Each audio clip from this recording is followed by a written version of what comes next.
Television is not the truth. Television is a goddamn amusement park. Television is a circus, a carnival, a traveling troupe of acrobats, storytellers, dancers, singers, jugglers, sideshow freaks, lion tamers, and football players. We're in the boredom-killing business. So turn off your television sets. Turn them off now. Turn them off right now. Turn them off and leave them off. Turn them off right in the middle of the sentence I'm speaking to you now. Turn them off.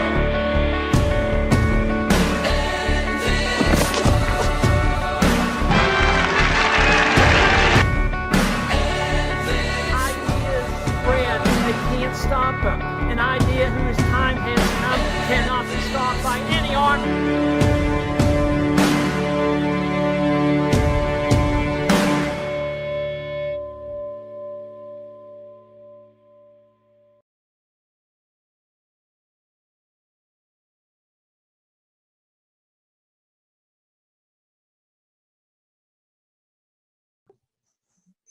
Welcome to Eradicating Programmed Ignorance, and I'm your host, Roger Landry, the founder of the Liberty Beacon Project, and today we have a very special show. We have, first off, I'm going to be introducing our newest member of the Liberty Beacon Project senior staff, and this is Rebecca Mahan, and she is our new media director. But before we get there, I want to talk a little bit about what I'd like to do is bust into our subject with a little bit of emotion here, okay? We all understand that there are economic challenges over the near horizon. We all understand that there are political challenges over the near horizon. We've just gone through what is probably one of the most mired presidential elections in my recollection, and I'm 62 years old, so I have lived through 15 presidential elections. I've never seen anything like this. When you have 50% of the electorate, 50% of the people who voted, okay, damn near 50%, screaming for open revolution, talking about assassinating a president-elect, talking about, well, let me put it to you this way, crying. Literally crying and saying, not my president. This is unprecedented in the history of this country. There are those today who say we may be looking at, in the near future, some sort of a revolution in the United States of America. So if we take the political upheaval, if we take the economic upheaval, if we take the fact that the food we eat today, at least 85% or more of it is processed food or genetically modified or genetically engineered food, which has been proven over and over and over again to be detrimental to your health. And anybody who tells you anything different is an idiot. Yes, tell them I said that. I never challenge you to prove me wrong, ever. I dare you to prove me wrong. I will bury you with proof. So now what we're sitting here talking about is our ability to provide for ourselves and our families. The ability to provide for ourselves and our families the protein we need on a regular basis, the healthy food, the healthy vegetables we need on a regular basis. What happens if we do have a short-term economic collapse and there's no food in the stores?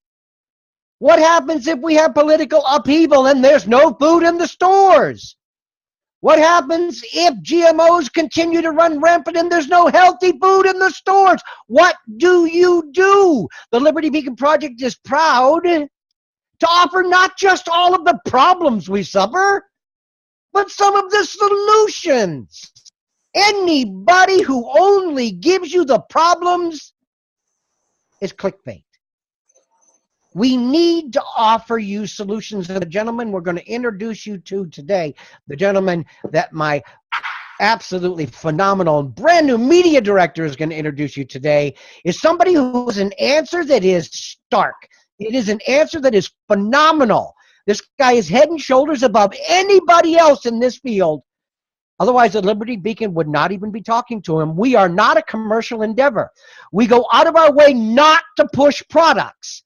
I will push this uphill a 90-degree uphill if I have to. That's how much I believe in it.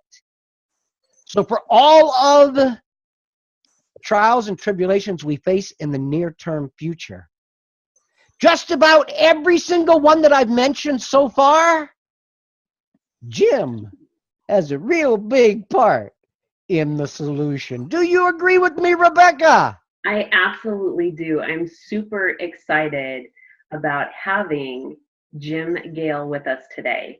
In fact, Roger, he has traveled the world. He's lived in Australia, Africa, Asia, and for a brief time, he even lived in Pakistan. Back when he was 29 years old, he had some really huge goals. And he had come back to Minnesota and started a mortgage company. The company grew to over 400 loan officers, and his company did 1.3 billion in residential loans. With a B. With a B. And from there, he went on to travel to Costa Rica. And because being an eco-village developer, his community in Osa Mountain Village, it was written up in the New York Times because of the sustainable ideas that were implemented. He has a passionate view on what needs to be done. He's a permaculture advocate. He and his team have planted thousands of fruit trees, edible landscapes, and what is going to be very great now to hear is also a lot of off-grid production systems. Off-grid food production systems, yes.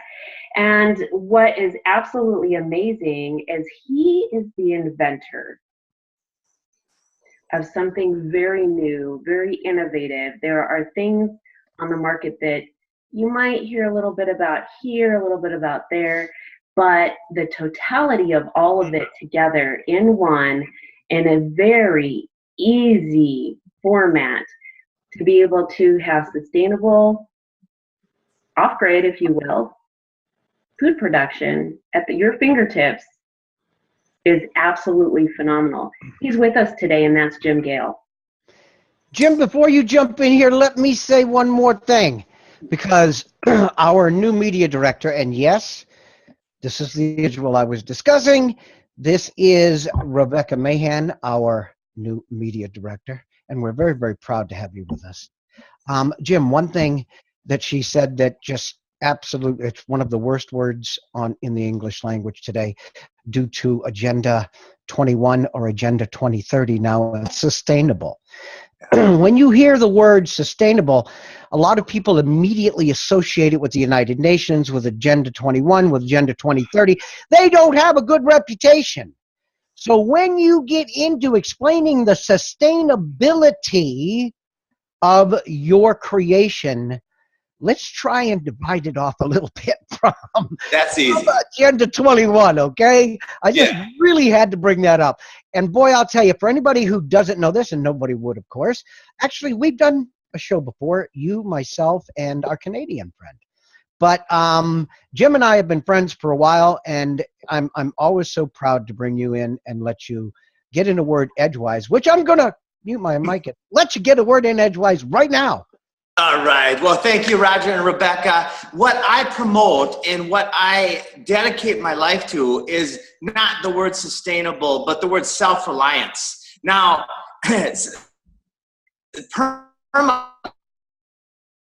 permaculture is trying to corrupt that as well. Permaculture means permanent culture. It was a philosophy that was founded by Bill Mollison and then quickly adopted by many people. In fact, in the short time that permaculture has been around, it has been one of the fastest growing movements. And the product that I sell, and very proudly so, and that I promote, that goes along with self-reliance is called the PermaCube. And this structure is the most efficient and diversified food, water, and energy production system that I am aware of on the planet. Now, other than the big system, right? The big system. other than God's system, if you want to call it that. Yeah. When Yes. we went this, okay, in the article, if you will, everybody's watching the show here, just look down below. You will see another video explaining the PermaCube system as well as some diagrams. So all of this is available within the same article. Please continue. All right. So what happened as an eco-village developer, I spent 11 years living in the jungle. I had monkeys on the roof, and I practiced building hydroponics and aquaponics and water catchment and all sorts of really unique, sustainable or permaculture food production systems and water harvesting and filtering systems and so on, energy production. And what I did is I started asking new questions. I'm big into thinking outside of the box. You know, I think Einstein said, you know, what was that about the crazy people trying to do the same thing over and over and expecting a different result? So I asked, how can we put all of these— That's insanity. Insanity is repeating the same thing over and over again and expecting a different result. Yes. Exactly right. Yes, sir. And so I started asking new questions. How can we put all of these systems into one system that bridges the gap for some people, that makes it easier? Because what Americans hate most is inconvenience. And I learned that traveling through Africa and different places where inconvenience for most people is just the norm. And so they deal with it. They're resourceful in more ways than typical Americans are, unfortunately, for Americans. Now, Americans do have something, and that is a lot of times pride and the ability to overcome. But that might be waning now with the new generations and what they're taught, but that's another subject. This system can feed a family. It can produce over 100 types of food. In fact, we just incorporated a medicinal aspect so people can grow their own medicines and even create essential oils. And if you don't know much about essential oils, I used to think that was kind of foo-foo BS stuff. I've done the research now, and it is absolutely amazing the medicinal impact that these essential oils can have on a human body, on all sorts of things, the cancer and the autoimmune and the diabetes and all of these things that are so prevalent in today's world. They're there because of lifestyle choices, because of what we eat, how we think, how we act, what we do, and because of the environment, the glyphosate, and all the crazy toxins that are in our system, in our water. So our system solves those problems. Well, I don't know if you're aware of this, but not only has glyphosate been considered, or actually it's been termed by the WHO, the World Health Organization, as a Class 2 carcinogen. Okay, not only that, and it is one of the most damaging chemicals ever sprayed on food in the entire history of humanity. But we can all remember back to the days of Agent Orange, which was used as a defoliant to get rid of all of the leaves and the plant cover, so that we could see the Viet Cong and go in and kill them in the Vietnam War. They'd have nothing to hide behind. What most people don't know is that the main ingredient, or the active ingredient, in Agent Orange is also being used as a herbicide on the food you eat. So move over glyphosate, you now have Agent Orange in your food. Now, this is, if you take all of this and you put it together, yes, what we need is a system that's isolated, where you know the water you've collected is not full of fluoride. It's not full of, again, something most people don't understand is every time you drink a glass of municipal water, you are taking uppers, you are taking downers, you're taking psychiatric medications, you are taking, because the filters in your municipal water system do not filter out the pharmaceuticals in your water. Everybody drinking municipal water is taking a massive amount of pharmaceutical drugs every time they drink a glass of water, along with the fluoride. So now you're getting the fluoride to dumb you down, and now you're getting the pharmaceuticals to hype you up, and now you're getting the glyphosate, now you're getting the Agent Orange, and now you're getting, so what you're talking about is a system that isolates all of that crap from us and allows us to take our own rainwater, allows us to produce our own electricity, allows us to grow our own natural organic foods. But I want to ask you about something, because I wrote an article, I did some research, and then I want to bring, because she's sitting there looking like she's ready to bust, and I want her to say something, but I want you to talk about one thing first. I wrote an article, and your invention would be so ideal for this. The majority of people who are hungry and children in this country today are in the inner cities. And in a lot of cases, those inner city children that are starving, there are no grocery stores anywhere around these ghettos. Why? Because they get robbed. Why? Because they're not profitable. Why? So there aren't any. So you have these massive ghettos, inner city, starving children, but what you do have are huge vacant lots all over these cities.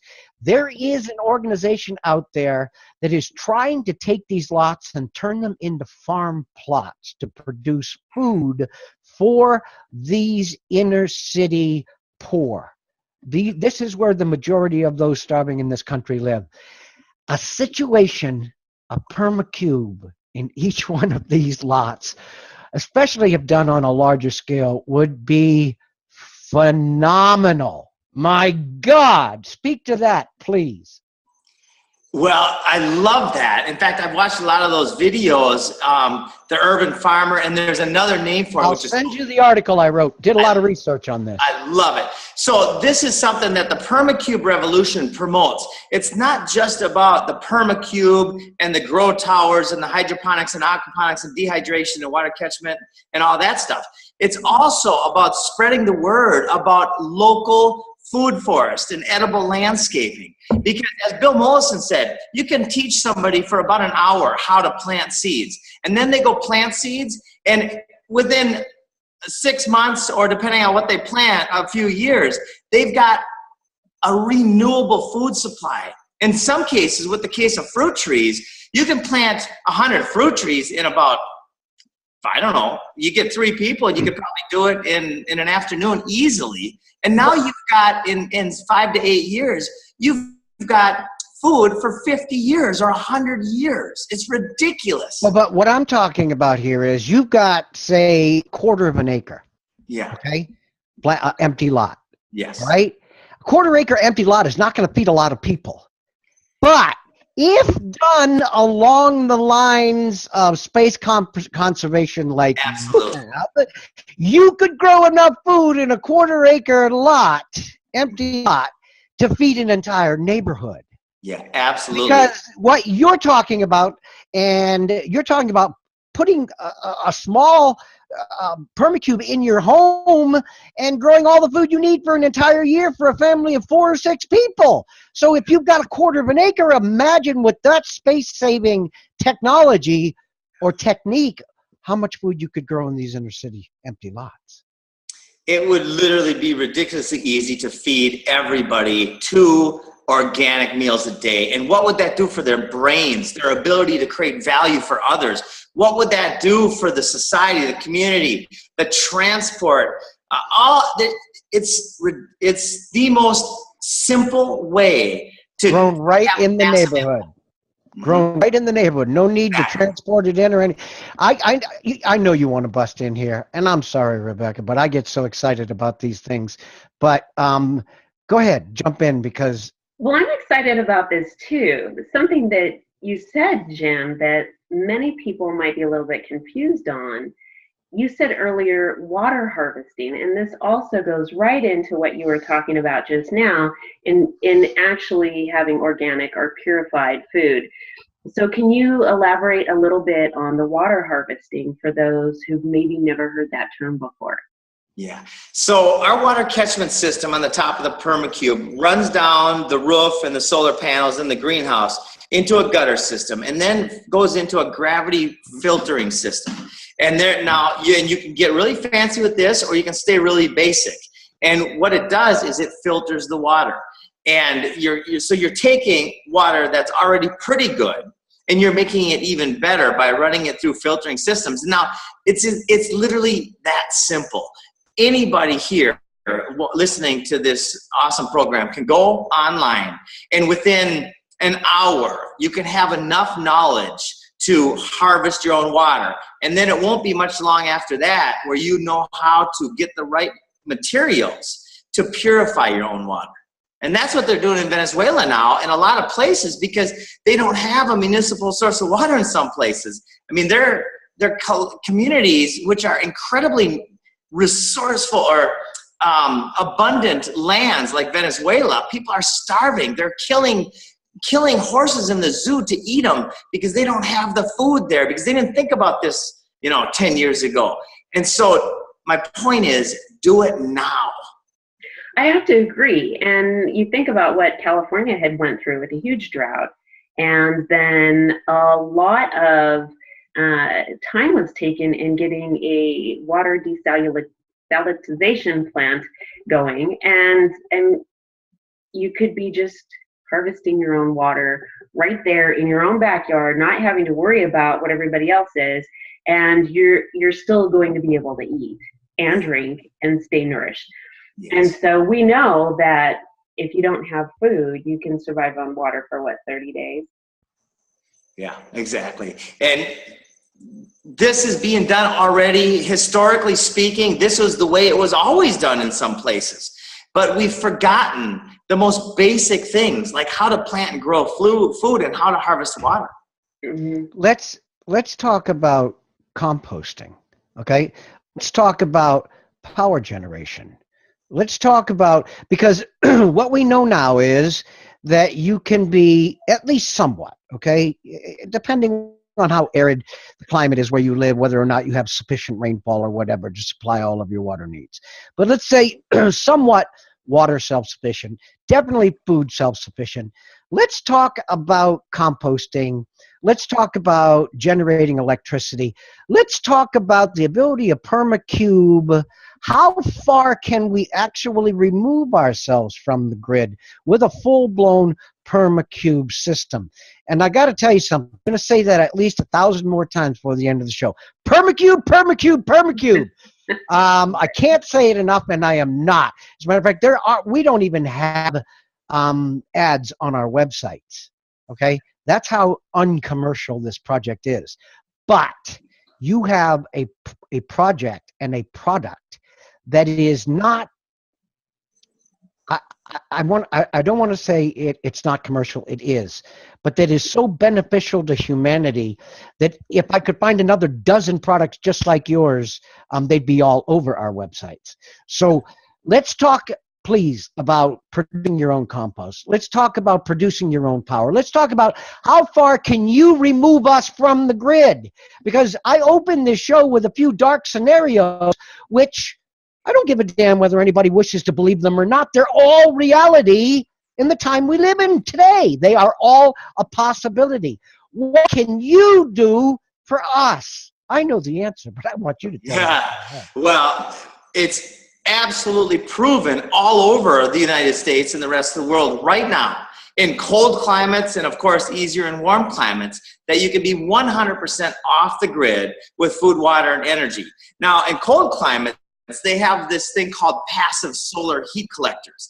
You combine that with a heat sink. Now, I know this might sound complicated, but it's really not. You combine the passive solar heating and the heat sink, which is one of the components that the PermaCube sells in the entirety of the system and as a component individually. So that's kind of the unique thing about this. People can buy a whole PermaCube, or they can buy one of the grow towers or one of the aquaponics or hydroponic systems.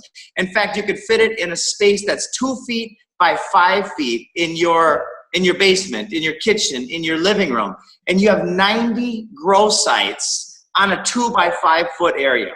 90, because it's vertical. And you could run that using solar panels completely off the grid. You asked about compost. You can create your own compost tea, which is just amazing, using the nutrients. And you can also create the dirt, soil-based grow towers, and you can reuse everything, and that's what it can be literally almost a closed loop system. You know, you've got That's where the sustainable comes in. Yeah. Yes, Rebecca, I know what you're going to say. Go ahead. No, Go ahead. no. There was an article recently, Jim. Maybe you could share with us a little bit about the actual benefits for children and for others by using their hands and touching and planting the dirt and seeds and all of that, correct? Isn't that neat? Yeah, the science is out there now everywhere. You just have to look a tiny bit online. It'll take you a couple minutes to realize how beneficial it is to grow your own food. There are studies that show that it's more therapeutic than, it's almost as therapeutic as meditation, and it has the financial benefits. We were doing numbers on our grow tower here, and the amount of time it takes us to run our grow tower, we're looking at it being worth about $200 an hour. In other words, for 1 hour worth of effort on my part, I get $200 worth of food back, and that's only from one grow tower. And you can have 90, you said. You can have, well, one grow tower, this one I'm talking about, has 28 grow sites. The one we're doing now has 90, and really it's not going to be 1 hour times 5. It's really going to be probably another half hour, because when they're all in one space, it's way more efficient than it would be if it's in normal agriculture. Plus, the water conservation is amazing. These systems save between 70 and 90% of the water compared to traditional agriculture. So for clarification, if someone is just learning about this and they're trying to understand and differentiate the difference between a grow site and a grow tower, maybe you could just sort of clarify that. You got it. So in what we call vertical hydroponics, we have tubes, and inside the tube, the plant, there's a grow site, there's a hole, and the plant gets stuck in there with rock wool, and the water filters down, and it's nutrient-rich water with blends of that's the wrong word, with blends of nutrients that feed the plant exactly what it needs. And for people who like soil, we also have soil-based grow towers where you create your own compost. You can, in fact, we even have a soldier fly larva. We have a chicken tractor, so you can have chickens and eggs and fish and shrimp and medicinals, just about everything, about 100 types of food. Absolutely incredible. Yeah. Well, you do know, and yes, I do talk about this, but I'm a little risky. I enjoy talking about things that push the envelope a little bit. We're seeing a global push for the legalization of cannabis today. And I could not be happier. It has nothing to do with sitting down, smoking a big fat one, and getting so stupid all you want to do is eat a bag of potato chips and giggle for the rest of the night. For people to truly understand the benefits of cannabinoids and cannabis oil and the medicinal, and I mean, this by far is the miracle plant that was given to humanity above any plant that grows on this earth. Okay, so I couldn't even imagine putting in a couple of grow towers with some good cannabis plants in it to produce the cannabinoid oils that are so, I mean, you want to talk about fighting cancer, you want to talk, there is so much there. All right, but I have a question for you. You're talking about the grow towers, okay? And obviously there are other herbs, health, that can help your health, so on and so forth. I just had to bring up cannabis because, again, I expect within 10 years, cannabis is going to be legal to grow all across the United States. There's 26 states it's legal to grow in now. So it's over half the United States. But are you just talking about grow towers, or do you have grow trays as well? We have microgreen grow trays, we have plant start areas, and we have wicking beds where you can grow different kinds of food tubers. You can grow cannabis, hemp, and not only can you grow it in the PermaCube, but we also have a dehydrator that's off the grid. It's a passive solar, it's called a turbo heater. It's a dehydrator system, and also we have the oil production system. So in one system, you can grow it, you can dehydrate it, and you can turn it into oil if you want to. Okay. All right. Now you've got these trays, like you said. Okay. So I, if I want to grow hemp, I want plants that are 12 feet tall. Okay. And that's going to be a little tough to do in a PermaCube, especially if I want to grow 4 or 5 acres of it. But how convenient is it to germinate and start all of these growing in these micro trays inside your PermaCube? Wouldn't this be the ideal situation? Then you can just go out and start plunking these things down in a field and you've already got a crop underway. I mean, to me, that would seem like the obvious thing to do to start a crop like a hemp crop or a cannabis crop or any type of a crop. Yeah, any type of crop. Where you're going to have acres, an acre or more. Absolutely. And again, my push is for decentralization. So we've got a ton of people who are doing great work, doing these large-scale hydroponics and aquaponics systems, and they're good because they partly decentralize and take away from the 1,000-acre monocrops, which are destroying our soil faster than well, it's horrible.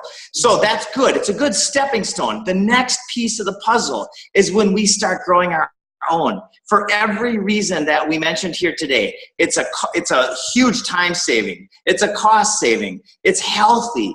And it's in every way good. Decentralization and diversity is what nature's all about. And that's what will keep us truly free or allow us to become truly free someday. Yeah, you're going to save on going to the grocery store for purchasing groceries, which are unusually expensive right now, and they are going to go up. Gas to get there, the packing, the unpacking, and there's a lot of places now where you have to bring your own bags. Yeah. You know, they're just a lot of things going on. But imagine how much time, the investment that you have to use towards other things in your life, like family time or flourishing a craft, a hobby, or a new business. It's just absolutely incredible.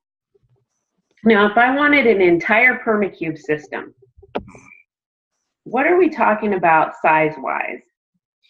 The main cube is 8 by 10, and then the greenhouse is 10 by 12. And then the components, which include the dehydrator, the biodigester, which creates methane, and also sludge, which is an incredible compost, especially for soil amendment, the chicken tractor and all that. It's a footprint of about 258 square feet. And the Cadillac system, the system with all the bells and whistles, the bat box and the beehive and the music and the very significant off-grid solar package is $23,500. And then you can start with a simple grow tower for around $500. Okay, hold on one second. Okay, you just gave us an approximate size, which I think is, it's not all that big. I've lived in homes that had bedrooms that are bigger than that. Okay, yeah. All right.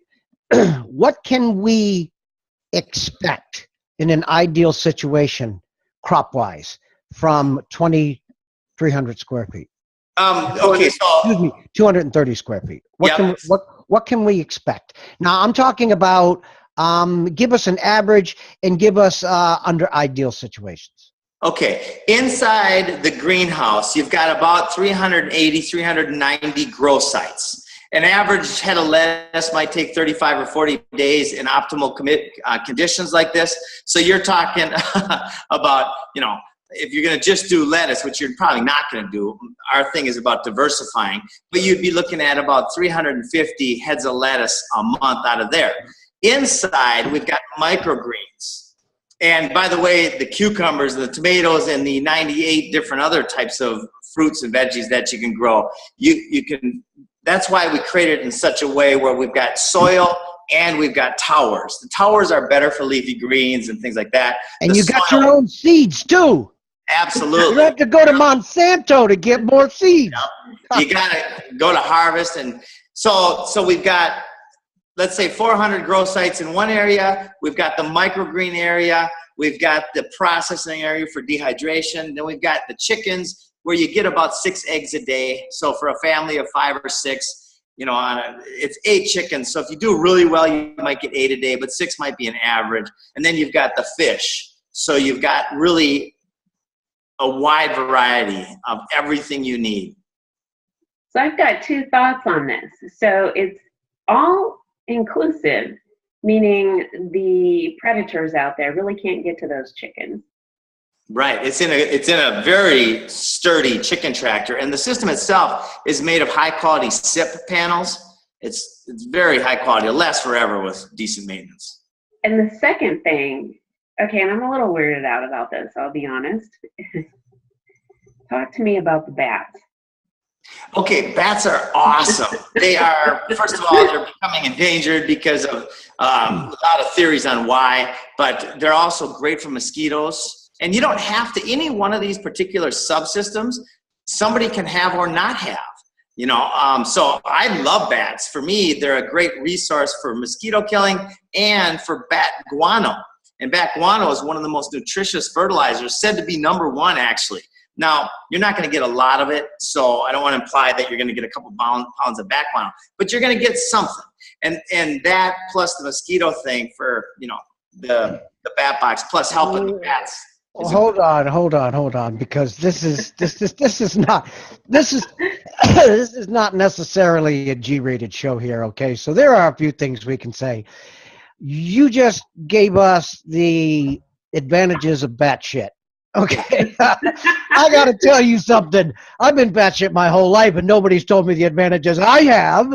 But you just made me feel good about batshit. All right, okay. Actually, I think bats are cute too. I do. They're Basically, awesome. they're rats with wings, and you know, so it's not a big deal. But they, so now we're talking about, let's put the pieces together, because you got this huge puzzle here, and most people wouldn't even consider putting all of these pieces together. We've got the water, okay? We've got the food, we've got the compost, we've got the seed starters for field planting. All right. Yep. We've got the medicinals, okay, and we've got the power generation. All right. 3 sources. Yes. So now we're sitting here, and if you talk to anybody who wants to get off the grid, they tell you, I need to be able to supply myself with food, I need to be able to supply myself with power, and I need to be able to supply myself with a reliable or reasonable source of water. Mm-hmm. It seems to me you've gone beyond that. Yeah, diversification. We stack functions. In permaculture, one of the principles that it helps so much is stacking. You know, if 1 or 2 systems fail, you've got the wicking beds and the soil grow towers and the hydroponics. And if some people want fish, they can have aquaponics. And if 1 or 2 systems fail, you've still got enough for your family to survive. When they're all working, your family is thriving and you're selling or trading the excess. And depends on what the world's like at that time. Now, so what's the methane good for? What was that? What's the methane good for? Heat. You can cook with it. You can heat the cube with it. And the sludge that comes from it, like I mentioned, is a great compost. Now, we also have a little beehive with what's called solitary bees. Mason bees are one type of solitary bee, and they're 100 times as efficient as honeybees at pollination. Interesting. Isn't that cool? That is cool. Now, I want to go back to the water harvesting for a minute. Obviously, you know, living for any length of time without food source is of concern. So when you're harvesting water, how is it stored, and how much can be stored? As much as you want. I'm kind of a overdo it guy when it comes to this stuff. So where somebody might have 1 IBC tote, a food grade IBC tote, I might have 3.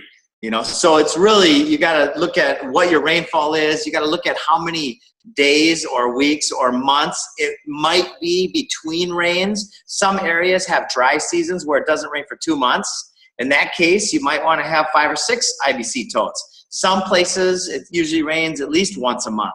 So it's kind of up to you. Everything is area and dependent. So if you're in Minnesota, you're going to want to double wrap your cube, insulate it, create a heat sink, maybe get a bigger passive solar heater. In Florida, where I am, you don't need that.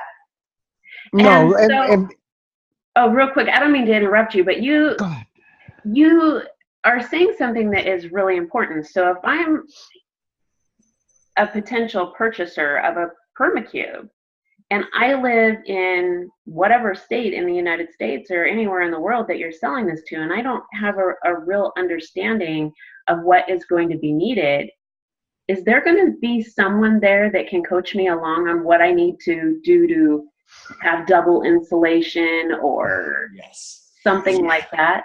Absolutely. We're doing a series of videos, and there are a ton of resources online. And that's really a lot of how this all got put together. Is I've been researching this for about 11 years. And I'm like, wow, that idea right there, that's going to change 1 million people's lives. And then I'm like, well, what about that idea? And what about that? And so we put them all together, and they all have an amazing benefit. You know, the bat box, that might be way down the list, like out of 10 or 11 or 12 components, that might be like number 12. But the beehive, you know, that's great. The dehydration, just that passive solar heater, they should have, people in cold climates should have a passive solar heat collector on their south-facing side of their house if they live up north, in every house, because it'll knock their energy bill down significantly. I want to chase this. You got me into the water issue, and you have to stay out of my mind because you just asked the question I was going to ask, and I think you knew that. Look at her smile. Yeah. My God, mischievous. But anyway, 2 things about water, okay? One, there are states and communities in this country today where you can get thrown in jail for collecting rainwater. Yes. So this means that initially I have to take the water into my holding tanks from a municipal water supply. Once it's within the system where I'm going to be filtering and recycling that water, then I'm no longer in trouble, okay? But I can't get it from capturing it via rainwater, okay? Which is absolutely stupid, but we won't get there, okay? So people do need to understand, you need to look at the laws also, not just the circumstances or what your weather's like or whatever, but you need to look at the laws in your area, because you definitely in some areas of this country can get thrown in jail for collecting rainwater. As stupid as that sounds, and it is stupid, it's back. Now there's something else that I'm aware of, having lived in southern Florida, in southern Louisiana, even in Key West, and that is that even in an area where there's very little water, there is a massive amount of humidity in the air. Does PermaCube make any, at this point, or are you considering in the near future, the ability to trap the moisture in the air to fill the tanks?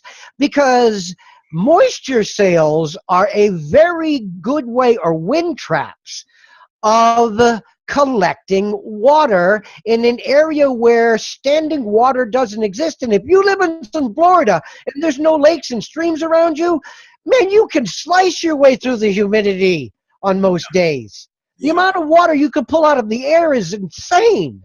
Yeah, like a glorified dehumidifier. There are atmospheric water generators. In fact, we have been talking with different people. What we found with some of them is that they're a high energy use, which might be fine for people who are on the grid. And then we've got another friend. In fact, they call him Dr. James McCanney. He's a nuclear physicist, and he's got some amazing water trapping things, just exactly like you mentioned. He's come up with some really neat stuff. Well, water sails are basically a big sheet that you put out and allow the breeze to pass through it.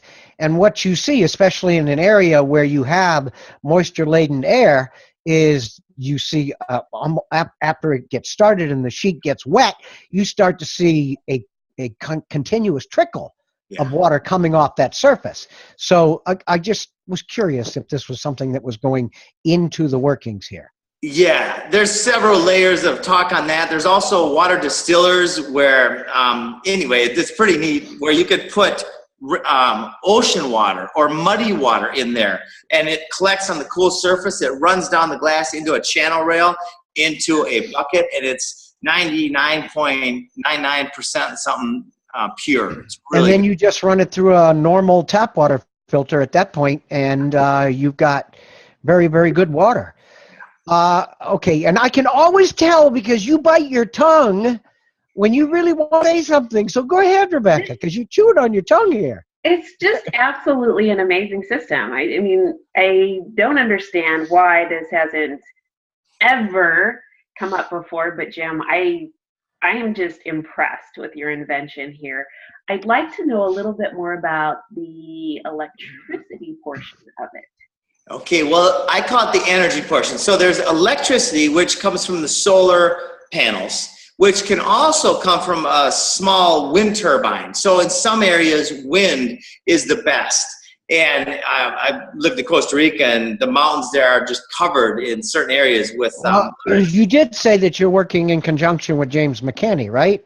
Yeah. He has some of the best technology for wind power generation on the planet. I know I have also worked with James before. Yeah, very really smart fella. So that's one source of energy, is the solar and possibly the wind, if you want that with or instead of. Then the passive solar heater and the biodigester each create different forms of energy: heat energy, electricity, and or fire.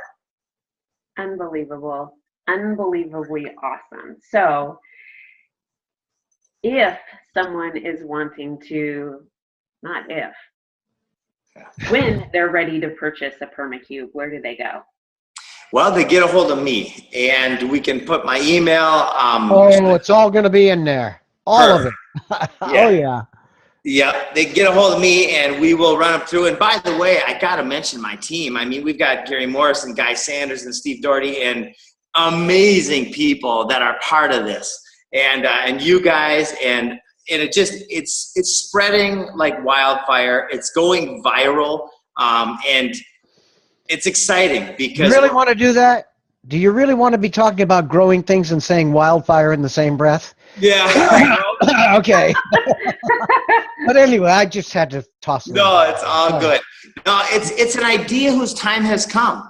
It's the idea of self-reliance and all the benefits that go along with it, the medicinals and all the different things. It's time now that we start taking control and responsibility for our own health, our own food, our own water. And it solves so many of the world's and our personal problems. I cannot overemphasize this, although there are those who say that it's fear-mongering. I have been doing this for way too long. The Liberty Beacon Project has well over 30 websites, partner and proprietary websites across this planet.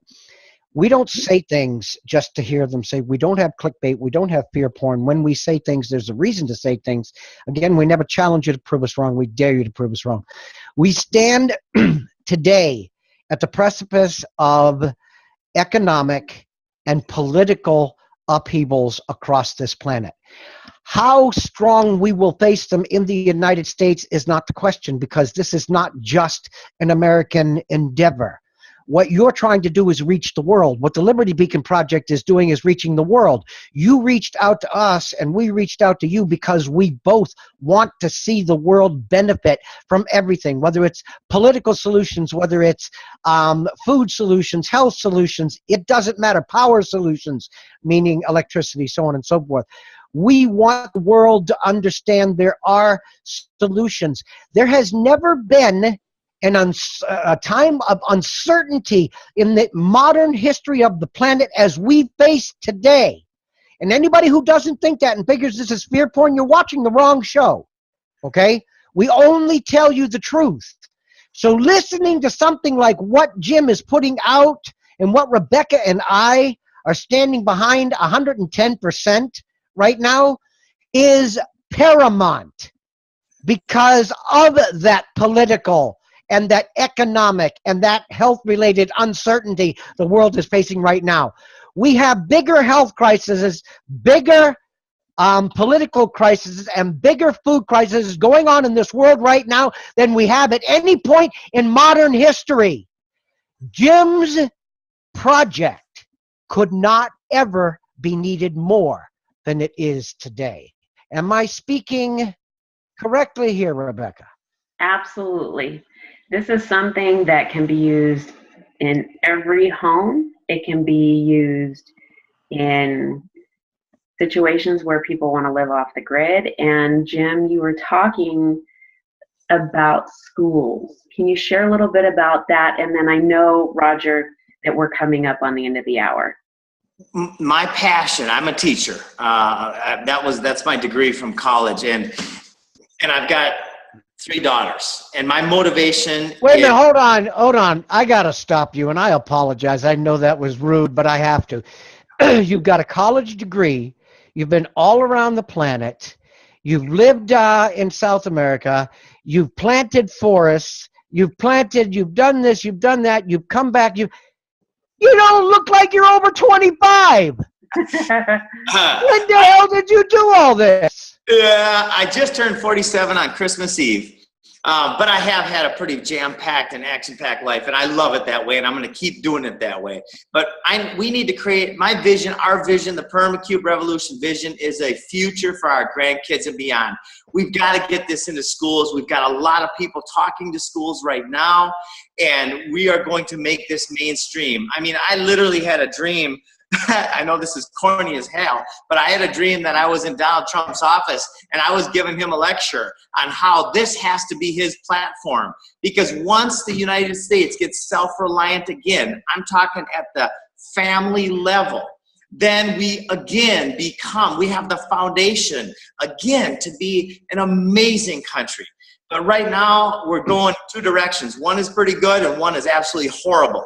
And who's going to win that battle? I don't know. Let's start being self-reliant again. And we take the biggest fear, the genetic, the deep down fear of starving, of our family missing a meal. Let's take that off the table. No pun intended. Let's take that fear away by getting food, accessible food, and healthy water in the hands of everybody, because it's the lowest hanging fruit. We can do this, and we can do it in the next 10 years. We are about to launch a major project ourselves, which will be absolutely phenomenal for getting the word out about your project. And you and I have discussed this. We're about to launch a project that is going to have global significance, global media significance beyond just about anything. That will be an outstanding platform to advertise and get the word out about PermaCube. And that's going to be one of the preeminent products on this new endeavor we're going to launch. So we're going to be working in conjunction. Would you like to say anything to wrap up, Rebecca? I know that I talk a lot and Jim's got a lot to say, and I'm sorry if we pushed you off to the side, but you're not shy. Anybody who thinks she is, she can bully her way in anytime she wants. So please give us your wrap-up statement.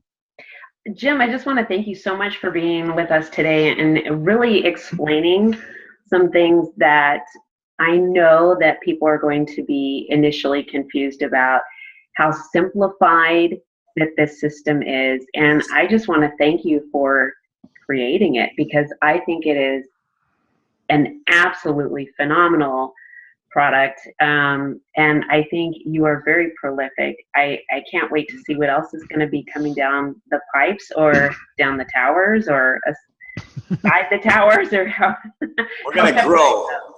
But thank you so much for being with us today. Thank you very much for everything, you two. I love you guys for spreading the word. So thank you about everything.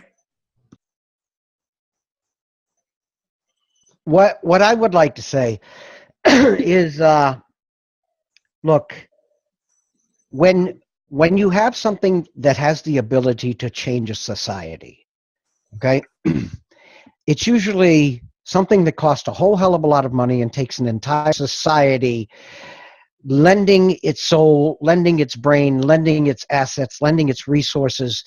And we saw this at the end of the or actually what helped to facilitate the end of the Great Depression.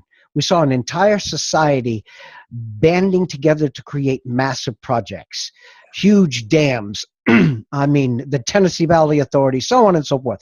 That's one way of doing it. And the other way is changing the way people look at how they live their individual lives. And when you can change enough individual lives, society has no choice but to follow. Yep.